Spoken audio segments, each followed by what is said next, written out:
Está começando agora mais um episódio da série Letramento Racial, Conceitos Afro-Brasileiros e Afins.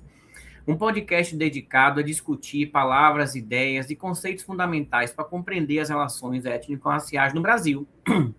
A partir de obras de referência, experiências cotidianas e debates contemporâneos, essa série propõe uma escuta crítica sobre linguagem, história, cultura e poder, contribuindo para uma educação antirracista, combate a preconceitos, fortalecimento do pensamento crítico na área racial e em outras áreas também. Esse podcast é uma realização do Soteroprosa, o portal independente de textos críticos mais antigo de Salvador. Siga no Instagram, @soteroprosa, entre no site www.soteroprosa.com.br e leia textos críticos nas mais diversas áreas. Eu sou o professor Manuel Souza Júnior, doutor em educação, historiador, cientista racial e político, e te convido a seguir comigo aqui nessa jornada. Siga-me no Instagram, @debate racial político. Vou fazer a minha audiodescrição. Eu sou uma pessoa, eu sou um homem pardo, de pele clara, sobrancelhas grossas, pretas, cabelo levemente grisalho, barba grisalha, estou vestindo uma camisa amarela, e no meu fundo tem estantes com livros e um fundo com um mapa mundi, tá bom? Então, semanalmente teremos novos episódios com convidados especialistas e temáticas raciais e em áreas afins também. Essa série, ela foi inspirada nos volumes 1 e 2 do Dicionário Racial, Termos Afro-Brasileiros e Afins, então, volumes 1 e 2, publicados em 2024 e agora no final de 2025. O conceito de hoje é um verbete que vai constar no volume 3, já é um spoiler, que é indígena em contexto urbano. Para falar sobre esse verbete, está aqui presente Natália Barreto da Costa, mais conhecida como Natália Goitacá. Então, tudo bem, Natália? Como vão as coisas? Tudo bem, olá a todos. Acho que eu vou começar também fazendo minha audiodescrição, né? Sou uma mulher indígena, tenho os cabelos pretos, de tamanho mediano, estou usando uma camiseta preta, colares, tenho tatuagens no corpo, uso óculos, estou usando brincos e no meu ambiente, atrás de mim, tem uma pilha de livros e alguns cartazes na parede. Muito bom. Bom, Natália, conta um pouco para a gente começar, né? Você é filósofa, tem pós-graduação na área de orientação educacional, não é isso? Pedagógica. E você é uma indígena, né? Conta para a gente primeiro a sua história, as suas pesquisas, como é que você leva essa questão indígena para a sua comunidade, etc. Conta um pouco para a gente sobre isso. Bom, eu sou natural do Rio de Janeiro, né? Sou professora da rede pública municipal aqui no Rio de Janeiro, na área metropolitana, no município de Duque de Caxias. Já dou aula vai fazer 26 anos já que eu dou aula na rede pública. Sou do povo Goitacá e sou indígena em contexto urbano. Então, essas duas questões atravessam muito a minha trajetória, né?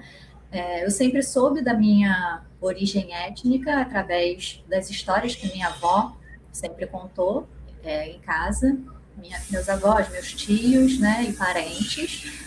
Porém, a gente passou muitos anos da vida sem assumir essa identidade indígena, né, porque a questão da discriminação era muito forte, né, principalmente para minha avó, que é uma mulher indígena que está viva ainda hoje, com 94 anos, e ela acabou educando seus filhos e netos para negar essa ancestralidade, para que a gente não sofresse discriminação.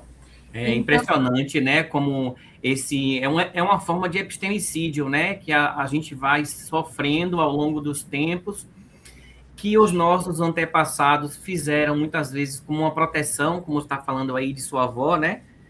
Mas que é tão importante que seja retomado, né? Cada vez mais, não é isso?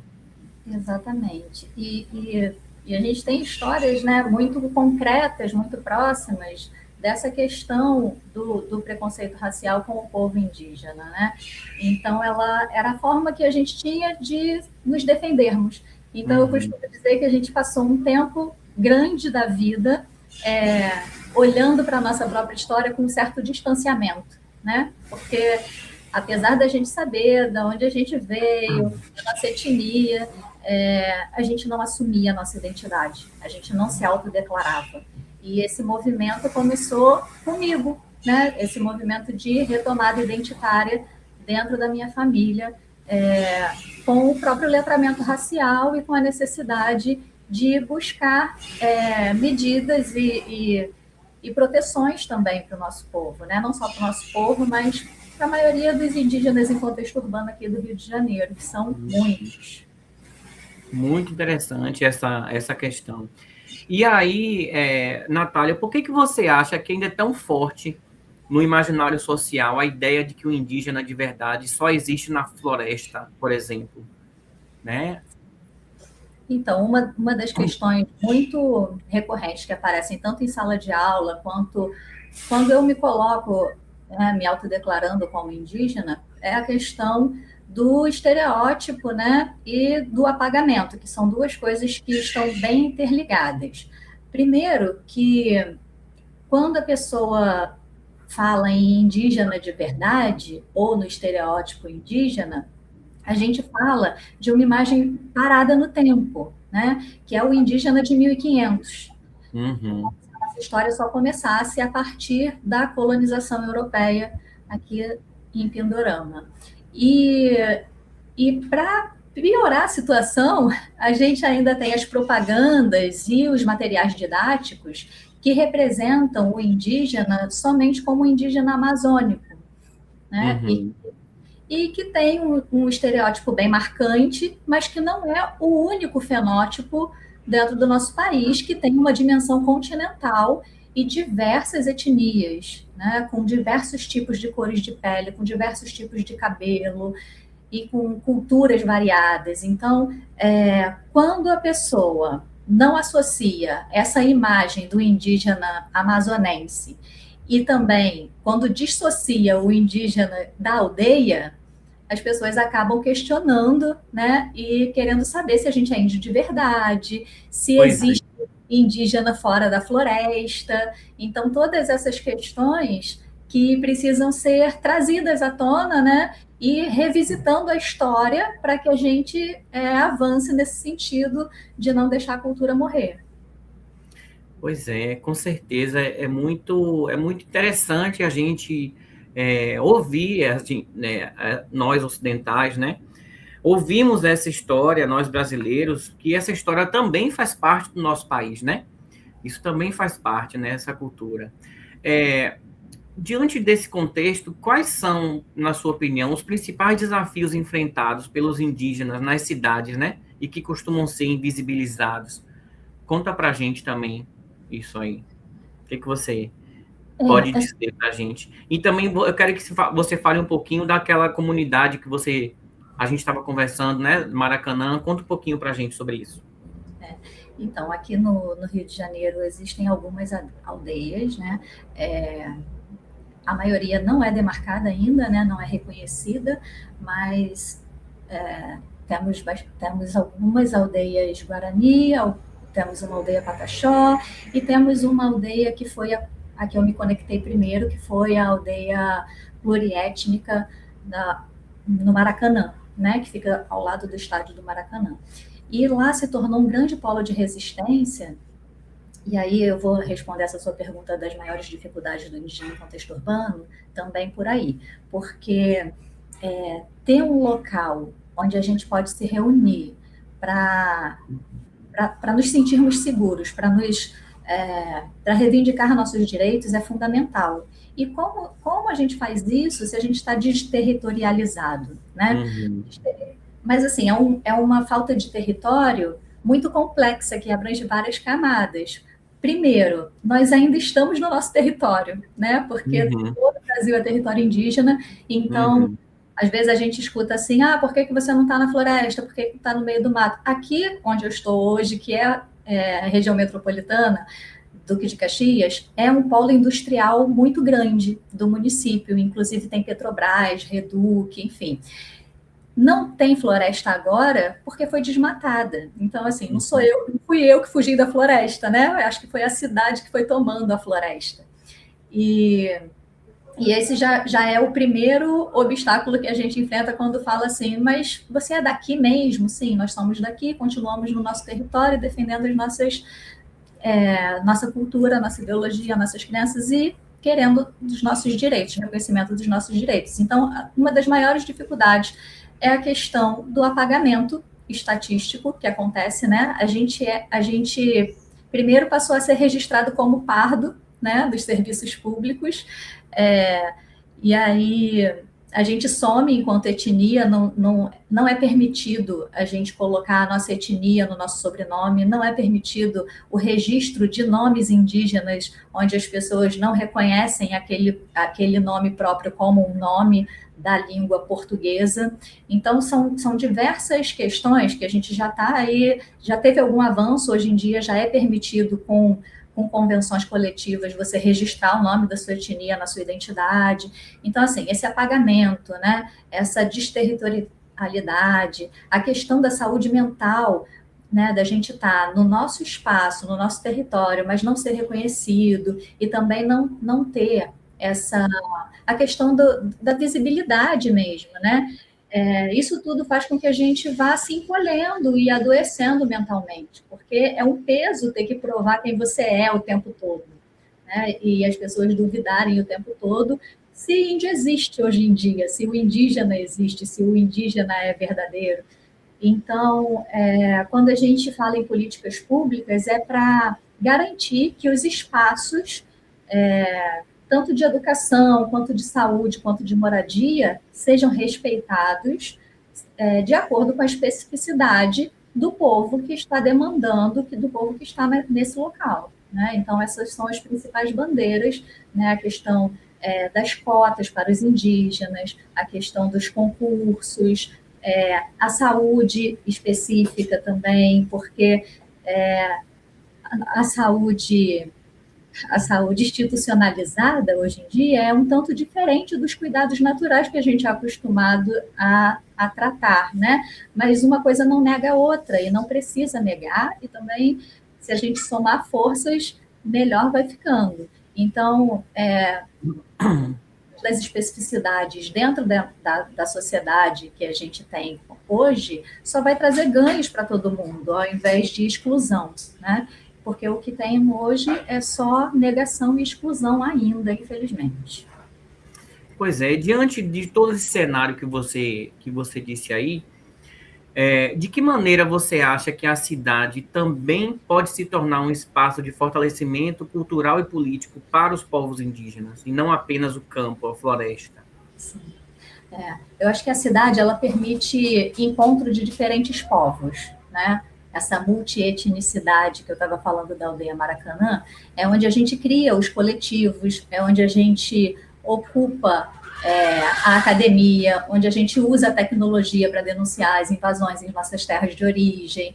A cidade é como se fosse a nossa caixa de ressonância política, né? Acaba tendo mais visibilidade, né, do que se ficassem apenas no campo, na floresta. Exatamente. E nesse sentido que a aldeia Maracanã foi um polo de resistência muito importante, porque ela recebe indígenas de todas as etnias, não só do Brasil, mas de toda a América Latina, de pessoas que querem vir não só para trabalhar, mas também para estudar, sabe? Então, assim, a gente está ocupando as academias, não só no sentido de nos tornarmos pessoas letradas segundo a sociedade, entre aspas, mas também de estarmos reverberando a nossa voz, de estar nos posicionando para a sociedade e falar, olha, nós estamos aqui, nós existimos, e não é o fato da gente estar na cidade, da gente não morar em aldeia, que nos torna menos indígenas, né?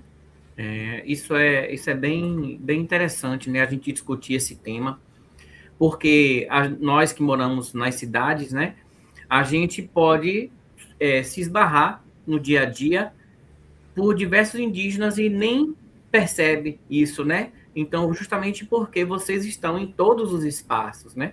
Isso é importante ser dito, que às vezes a gente encontra, a gente passa por um indígena e a gente nem sabe. Os dados do IBGE, eles apontam que mais de 60% da população indígena vive em áreas urbanas. Por que essa informação ainda causa surpresa, né, em muita gente? O que você acha? Isso causa surpresa porque a educação brasileira falhou, na verdade, né? Nós fomos ensinados que o indígena desapareceria pelo processo de assimilação. E esse dado choca, porque prova que nós não sumimos, nós nos movemos e resistimos, apesar de 5 séculos de tentativa de extermínio, né? E a prova disso é ainda as línguas que estão vivas, né? As culturas, as tradições, os adornos que a gente usa, tudo isso, a nossa cultura permanece viva e ainda muito ressonante, né? E trazendo cada vez mais agregação para que, assim, agregando cada vez mais o nosso modo de vida, porque era simplesmente visto como algo que só existia lá atrás, em 1500, quando ainda não existiam as cidades, onde não existia o progresso, entre aspas, também, né, que é um conceito muito relativo. Então, é muito espantoso mesmo saber que 60% dos indígenas hoje em dia vivem em território urbano e têm empregos formais, trabalham como todo mundo, dirigem carro, têm telefone, usam celular, né? Usam internet. Exatamente. Não só na cidade, né? Nas aldeias também tem a questão da tecnologia, até porque a cultura não é uma coisa que fica parada no tempo, né? A cultura é uma coisa viva, assim como a nossa língua. Então, esse estereótipo do indígena de 1500 acaba se confrontando com a nossa realidade atual e causando estranheza nas pessoas. Então, por isso que é interessante a gente estar ocupando os espaços e estar trazendo essas questões, porque aí as pessoas vão se atentar que nem eles mesmos deixaram de ser indígenas por não saber, às vezes, porque tem gente que a gente fala assim, nossa, você parece da etnia tal, e a pessoa fala assim, ah, é verdade, minha avó era de tal aldeia, mas a pessoa não se identifica, do que eu chamo de coma colonial, né? Que era o que eu vivi também, que é olhar a nossa história com distanciamento, porque a gente acha que a gente não tem mais a língua, a gente não mora na aldeia, a gente não é mais indígena. E isso não é uma verdade, né? Então, o trabalho de fortalecimento desse movimento de retomada identitária é para a gente se apropriar da nossa própria história, né? Para a gente não deixar para trás os nossos conhecimentos ancestrais e cada vez mais ir fortalecendo para caminhar para uma saúde mental melhor, porque quando a gente se afasta da nossa ancestralidade, a gente acaba adoecendo, é inevitável. Pois é. É bem muito importante a gente falar sobre esse tema. A partir das políticas públicas, né? Vamos falar um pouquinho disso agora. Quais as políticas públicas que você considera que seriam fundamentais para garantir dignidade aos indígenas em contexto urbano? Eu acho que tem 2 pontos que são essenciais nas lutas dos indígenas, tanto aldeados quanto em contexto urbano, que é a questão da saúde, né? Garantir que o subsistema de saúde indígena atenda quem está na cidade também, né? Parece uma coisa muito óbvia ou muito banal, mas é muito específica a questão da saúde, porque todas as cosmovisões acabam norteando o cuidado, né, com as pessoas. Então, a gente acredita que o cuidado precisa ser preventivo, por exemplo. A gente não acha que é só nas emergências que a gente procura um atendimento da saúde, né? E hoje em dia, se você vai para a saúde pública, a maior parte dela é excelente, inclusive, o SUS, nossa, só tem elogios a fazer, mas eles atendem basicamente emergência, né? Então, assim, a gente não tem um cuidado preventivo no sentido de um olhar mais integrativo para aqueles corpos, né? Para todos os corpos. Na verdade, quem quiser ser cuidado de forma integrativa deveria ter o acesso a essa forma. Mas como nós estamos mais com essa visão de integralidade do corpo, da mente, do espírito, para nós faz muita diferença um atendimento de saúde diferenciado, né? Outra questão que é muito, muito, muito cara para nós dentro das políticas públicas é a questão da educação, né? Porque a implementação da Lei 11.645 nas escolas, que fala da abordagem das histórias afro-indígenas, né? É essencial para que as crianças indígenas se vejam nos livros também, né? E sem esse estereótipo estagnado no tempo, que muitas vezes é o que acontece, né? E aí, assim, isso dá pano para manga, porque eu sou professora e adoro falar, mas só para não deixar de falar, tem a questão também das cotas, né? Que a reserva específicas para indígenas em contexto urbano e periurbanos é muito importante. Por quê? Primeiro, que muitas vezes nem os indígenas não têm acesso desde sempre à educação formal, né? E, então, precisa ter uma certa equidade nesse sentido. E também, por que não falar dessa reparação histórica, né, na defasagem da institucionalização dos nossos saberes, né? Então, acho que esses 3 pontos de políticas públicas são muito caros para nós: as cotas, a questão da educação e a questão da saúde. Então, seriam esses pontos que faltaria para o Estado brasileiro reconhecer a existência e as demandas dessa população, não é isso? Ou teria mais alguma coisa a acrescentar? Tem a questão dos territórios, que também é muito cara, né?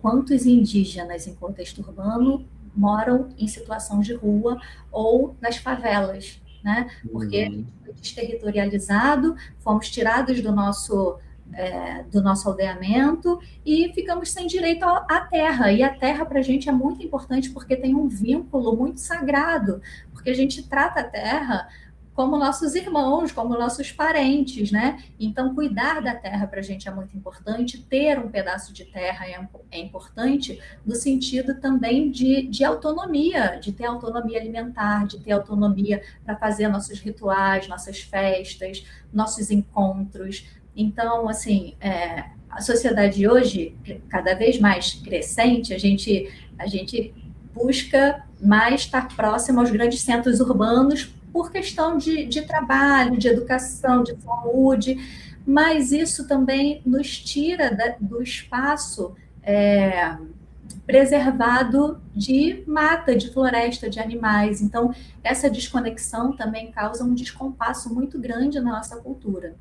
Então, assim, ter um território respeitado, né, onde a gente possa retornar para se recarregar, para cuidar das energias, para ter nosso tipo de alimentação, que não é a alimentação 100% comprada no mercado, para nós é fundamental, tanto para garantir a saúde física, quanto a saúde emocional também. Então, a questão do território também é extremamente importante. Diante dessas questões, Natália, como é que você acha que a sociedade, né, não indígena pode contribuir de alguma forma para romper com esse preconceito, com essa invisibilidade? Então, são perguntas muito profundas e muito complexas que a gente podia passar aqui a tarde inteira. Mas, tentando ser mais objetiva, eu acho que, primeiro, parar de duvidar da nossa existência, né? Eu acho que toda vez que alguém pergunta de onde você é, ou se você é de verdade, né? Acaba matando um pouquinho da nossa esperança, mas reconhecer a nossa presença hoje seria muito importante, né? Apoiar artistas, intelectuais indígenas, né? Não só esperar o Abril Indígena para falar sobre nós. Isso mesmo. para questionar mesmo, para saber, assim, nas aulas de história que seja, né? Que façam o questionamento, onde foram parar esses milhares de indígenas, né? Vamos Uhum. pesquisar. Hoje em dia, com as mídias e com o avanço das tecnologias, muitos artistas, muitos autores indígenas estão se expondo mais, né, trazendo à tona a nossa cultura. Então, existem muitas fontes fidedignas a cada povo. Não colocar todos os povos num saco só, porque Como eram feitos antigamente, né? No processo colonial, né? Todos aqueles eram indígenas, eram índios, né? isso, só de criar uma palavra para denominar mais de 500 etnias já é um Uhum. genocídio, né? Então, assim, se a gente for reconhecido, né, a nossa presença hoje, se as pessoas começarem a procurar, apoiar e consumir esse conteúdo de artistas intelectuais indígenas, nossa, a gente já vai ter um grande avanço. Né? Eu digo isso em algumas palestras, quando eu vou falar do meu livro. Eu escrevi um livro, Como Conversar com Crianças sobre Racismo e Diversidade.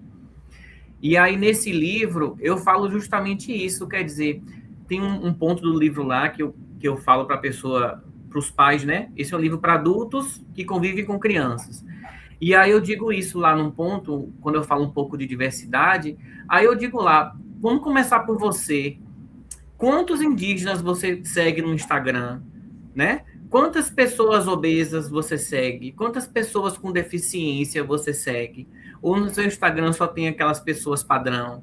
Tá entendendo? Então eu faço esse questionamento para justamente a pessoa se refletir, porque o que ela pode estar reproduzindo para sua criança é a mesma coisa que reproduziu para ela. Então é importante a gente quebrar com esse ciclo, porque quando a gente percebe, por exemplo, eu tenho uma filha, minha filha é parda, então eu quero que minha filha se perceba enquanto integrante no mundo, mas que ela saiba que existe uma enorme diversidade ao redor e que todos devem ser respeitados, né?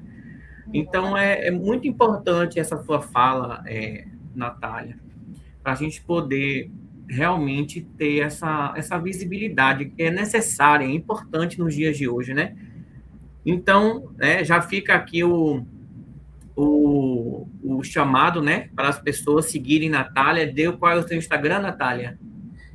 Natália Goitacá, né? Mas tem tantos artistas indígenas, gente. Mas quando a gente começa a pesquisar, o algoritmo começa a mostrar mais, Isso, né? basta seguir um, né, que aí você Sim, começa a vir outros, você vê quem aquele segue, quem comenta, quem faz uma collab, e aí você vai aumentando sua rede. É muito exato. importante esse ponto, né? É, Você sabe que eu fui aqui atrás de uns dados, né? Então, os números absolutos de indígenas na época que os colonizadores chegaram aqui são imprecisos, né? Vários autores falam em vários números, mas que variam entre 1 e 7 milhões, distribuídos em centenas de etnias. O IBGE, ele estimou em 2023 que eram cerca de 2 milhões e meio no século XVI. E o próprio IBGE aponta que no início do século XXI, ou seja, no início dos anos 2000 agora, eles foram reduzidos a 300 mil apenas, né? E no último censo, 2022, já teve uma retomada, já, se eu não me engano, foi 1,4 milhão de indígenas. Então, assim, pela sua fala, até pela sua fala pessoal, né, enquanto sua família, o que a gente percebe? Aqueles 300 mil lá do início do século XXI, na verdade, é um dado subnotificado, porque muitas pessoas eram indígenas, né, são indígenas, na verdade, mas naquele momento não se reconheciam como. Não é isso? O que Que é você uma entende? forma da gente se defender, né, do preconceito estrutural, do racismo estrutural que a nossa sociedade nos impõe, né? Claro que houve um massacre gigantesco, mas não a ponto de eliminar as etnias, né? E aí, assim, por mais que as aldeias fossem eliminadas ou retiradas do seu local para criar uma nova cidade, uma nova vila, as pessoas que ali estavam, algumas fugiam, iam procurar abrigo em outras aldeias, iam mais para o interior e depois retornavam para o seu lugar, porque a gente tem essa relação do corpo-território também, né? Então, assim, apesar dos massacres, claro que tivemos inúmeras mortes, mas também tivemos muitas fugas e, e muitos aquilombamentos também, né?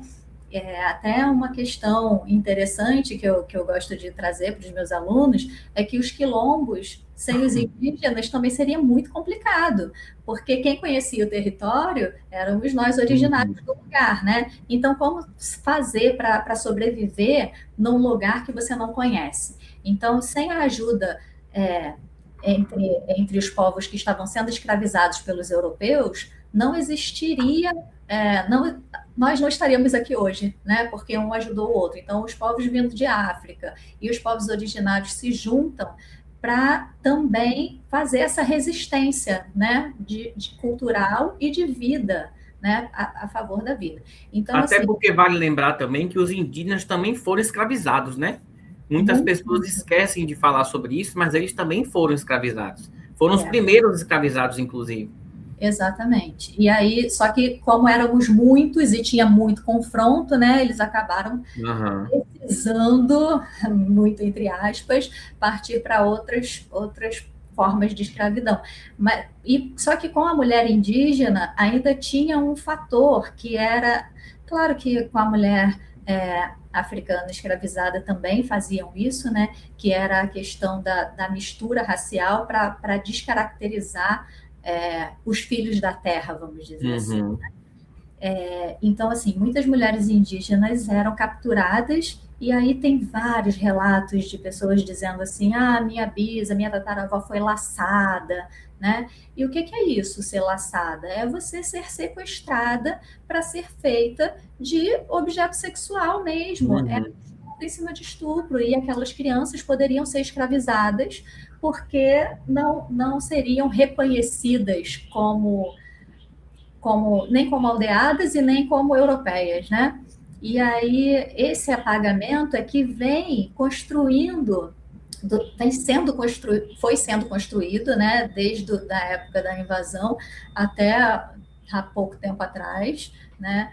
Pouco tempo atrás falando em tempos históricos, né? Eu sei. Então, foi um apagamento de um massacre muito brutal, onde as pessoas que se identificavam como indígenas eram subjugadas a torturas e situações muito degradantes, então era muito mais seguro fugir disso, né? Então, não se declarar foi uma ferramenta utilizada. E aí, agora que a gente está tomando mais força, né, que está crescendo as estatísticas, como você falou, não é um crescimento porque a gente está se reproduzindo, não é nada disso. Isso. A gente sempre esteve aqui e agora a gente conseguiu se organizar a ponto de conseguir assumir a nossa identidade sem sermos tão massacrados, embora ainda existam muitos massacres, né? E a gente vê notícias todos os dias de invasão de terra indígena pelos garimpeiros, né? Enfim. E por isso que é tão importante a questão do território para a gente, porque a nossa segurança e o nosso ser indígena ainda está sob ameaça, né? E muitas pessoas preferem não se declarar como indígenas para não sofrer certos ataques ou para não ter que provar quem você é o tempo todo, porque é um desgaste emocional muito grande. Pois é. Para você, qual é o maior desafio e qual é a maior esperança quando pensamos no futuro dos indígenas em contexto urbano? O desafio, eu acho que é o avanço do preconceito, né? A gentrificação que empurra a gente para as margens. Mas, por outro lado, tem a esperança das novas gerações, dos indígenas universitários, comunicadores que estão retomando as línguas e também retomando esse orgulho ancestral em pleno asfalto. Então, para o movimento indígena, isso é um ganho gigantesco, né? Inclusive, hoje em dia, as pessoas indígenas aldeadas que são consideradas isoladas, que diziam que quem morava na cidade não era indígena, eles já estão no movimento de reconhecer que, primeiro, que os indígenas do litoral, que foram os primeiros a sofrerem os ataques, né, foram fundamentais para que hoje eles ainda estejam isolados, né? Porque a gente começou a barrar do litoral. Então, todos os movimentos que existem hoje também têm a ver com aqueles que estão ainda nos seus territórios e defendendo a sua cultura e a sua identidade, né? Independente da gente ainda, da gente não ter muitas coisas, como no meu caso, do povo Goitacá, a gente perdeu nossa língua, por exemplo, né? Mas o movimento indígena já reconhece que o massacre foi tão brutal e as lutas de tantos anos, né, com os povos aqui do litoral, que não tinha como ser diferente e que não dá para não dizer que nós não somos indígenas e que não estamos na luta juntos, né? Então isso traz um fortalecimento e uma esperança muito grande. Muito bom. Para a gente poder finalizar, então, que mensagem você gostaria que quem escuta esse podcast levasse consigo após conhecer essa realidade e entender um pouco mais sobre o indígena em contexto urbano? Bom, eu acho que a mensagem que eu gostaria de deixar é que ser indígena em contexto urbano não é a gente estar fora do lugar, é a gente ocupar o Brasil inteiro, né? Eu espero que as pessoas que estejam nos ouvindo, ao terminar esse episódio, olhem ao seu redor e percebam que a sua cidade foi construída sobre o solo indígena e que nós ainda estamos caminhando por essas ruas, né? Que nós não desaparecemos. E por mais que a gente transite por todo o nosso território, a gente ainda está aqui e vamos permanecer ainda por muito tempo e com cada vez mais conquistas, assim esperamos. Isso mesmo.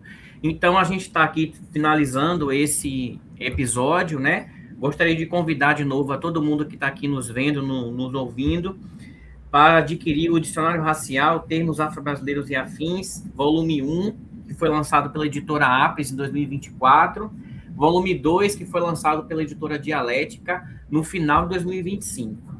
Então, obrigado, Natália, e até a próxima. Eu que agradeço, até a próxima.